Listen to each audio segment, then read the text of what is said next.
I don't know if you've heard that term, like third culture.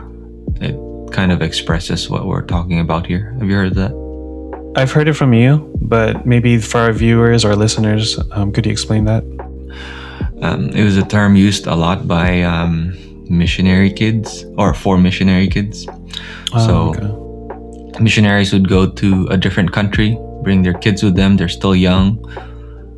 So let's say like an American family goes to Indonesia. Their kids basically grow up in Indonesia. Maybe they're white, right? So they're white on the outside, but on the inside and culturally, they're Indonesian.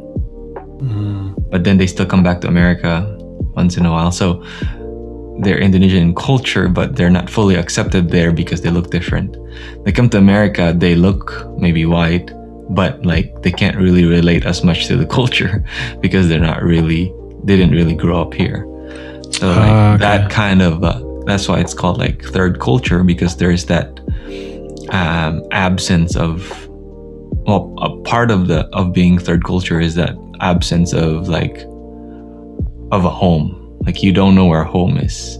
Yeah. You know, and I think maybe that's what you're referring to is, as a Filipino American, and you don't fit in a purely Filipino context. I mean, I think that's the good thing about Filipinos is we generally are able to fit well and adapt well, but still like that feeling of complete belonging, I guess.